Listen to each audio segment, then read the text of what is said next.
Jack, I know you'll be obviously featuring this in the paper in a matter of moments with the online newspaper, and then in tomorrow's it's already up, physical Mark. It's paper. already up. It's already, of course it is, right? And the news doesn't stop.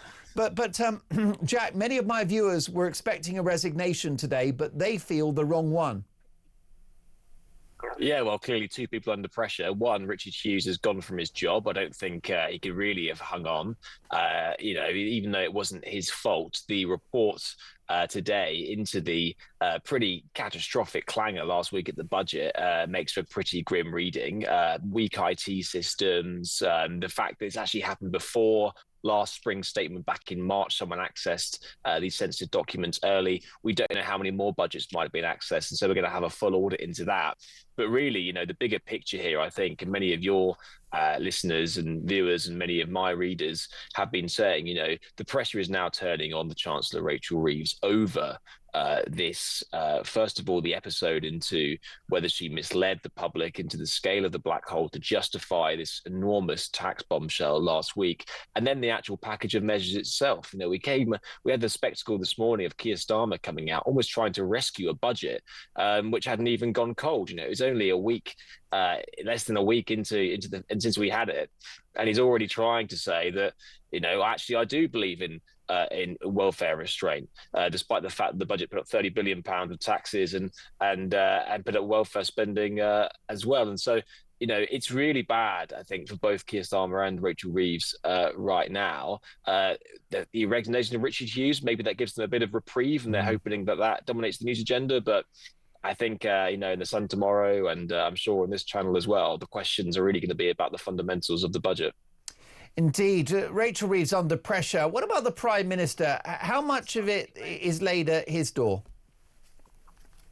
Yeah, well, I think that the Prime Minister and Chancellor's fate are pretty intertwined at this point. She is his Chancellor. He would have signed off on that budget. And as we've already discovered, he knew about the story which she was telling the country when she stood up on November 4th and said that there's going to be a massive productivity downgrade and a big black hole.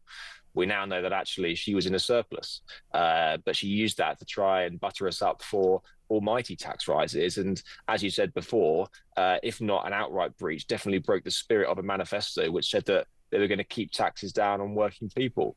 He went to the country with that promise. He now has to own the backlash, which he has triggered by putting taxes up on working people. We saw these stealth taxes come in this year. Last year, we saw the national insurance hit on employers, which trickled down to workers. And so I think that it goes back to that question, are you feeling better off than you were a few years ago? For many people saddled with these tax rises, the answer will be no. And, for a Prime Minister, that is incredibly dangerous.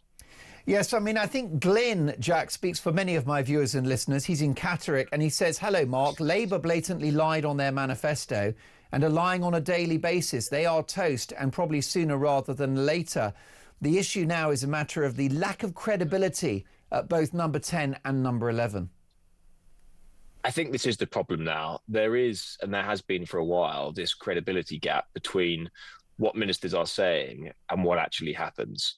In the election, just take two points, for example. In the election, the Prime Minister said that he was going to keep taxes down on working people, and that he'd also keep the two-child benefit cap because, in his words, it was unaffordable to lift it.